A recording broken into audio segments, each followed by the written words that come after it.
Crônicas do Amanhecer. Por Feijão, Centro Espírita Allan Kardec de Balneário Gaivota. Balneário Gaivota, 23 de agosto de 2024. Movimento chama atenção para os malefícios do cigarro eletrônico, parte 1. No Dia Mundial Sem Tabaco, comemorado nesta sexta-feira, 31/06, a Fundação do Câncer lançou o movimento VAPEOF, para chamar a atenção para o uso crescente dos dispositivos eletrônicos para fumar, conhecidos como cigarros eletrônicos ou vapes. Dados da Organização Pan-Americana de Saúde, OPAS, mostram que o consumo de vape aumentou 600% nas Américas, nos últimos 6 anos.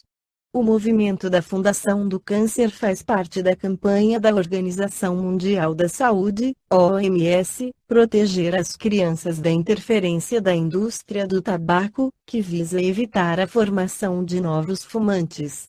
A campanha pretende que os governos façam cumprir as determinações estabelecidas na Convenção Quadro para Controle do Tabaco, CQCT, e as diretrizes adicionais do artigo 13, adotadas na Conferência das Nações Unidas sobre Mudanças Climáticas de 2004, COP10, sobre proibição da propaganda, promoção e patrocínio do tabaco.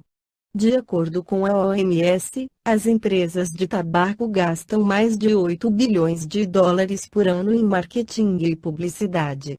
O foco principal, segundo o diretor executivo da Fundação do Câncer, cirurgião oncológico Luiz Augusto Maltoni, é a população mais jovem, onde se dá o início da dependência, tentando estimular o consumo do cigarro eletrônico.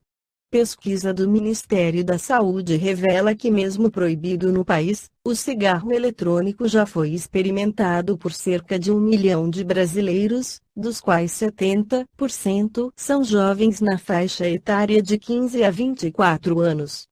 Segundo o epidemiologista e consultor médico da Fundação do Câncer Alfredo Scaff, além dos diversos malefícios, há uma prevalência de que crianças e adolescentes que usam vapes têm 2 vezes mais probabilidade de fumar cigarros tradicionais na vida adulta.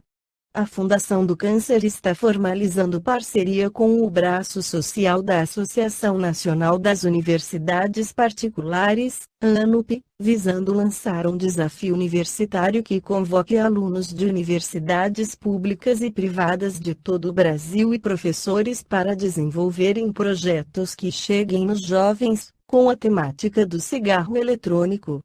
Na Revista Espírita de março de 1869, Allan Kardec esclarece sobre os vícios, há inclinações viciosas que evidentemente são mais inerentes ao espírito, porque têm a ver mais com a moral do que com o físico, outras mais parecem consequência do organismo e, por este motivo, a gente se julga menos responsável. Tais são as predisposições à cólera, à moleza, à sensualidade, etc. Está hoje perfeitamente reconhecido pelos filósofos espiritualistas que os órgãos cerebrais correspondentes às diversas aptidões devem no seu desenvolvimento à atividade do espírito, que esse desenvolvimento é, assim, um efeito e não uma causa. Um homem não é músico porque tem a bossa da música, mas tem a bossa da música porque seu espírito é músico. Revista de julho de 1860 e abril de 1862.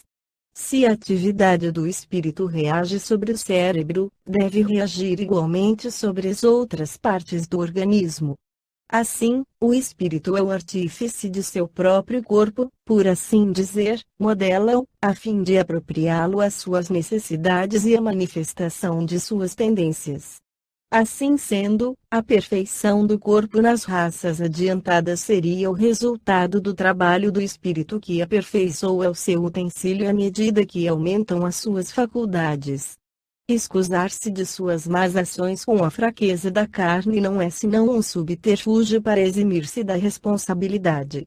A carne não é fraca senão porque o espírito é fraco, o que derruba a questão e deixa ao espírito a responsabilidade de todos os seus atos.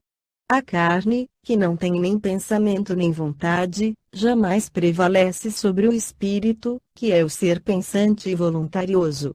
É o espírito que dá à carne as qualidades correspondentes aos instintos, como um artista imprime à sua obra material o cunho de seu gênio.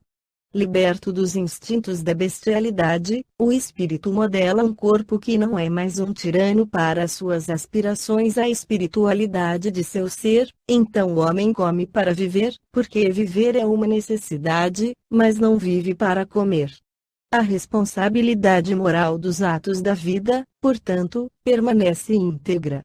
Mas, diz a razão que as consequências dessa responsabilidade devem ser proporcionais ao desenvolvimento intelectual do espírito, pois quanto mais esclarecido ele for, menos excusável será, porque, com a inteligência e o senso moral, nascem as noções do bem e do mal, do justo e do injusto. O selvagem, ainda vizinho da animalidade, que cede ao instinto do animal, comendo o seu semelhante, é, sem contradita, menos culpável que o homem civilizado que comete uma simples injustiça.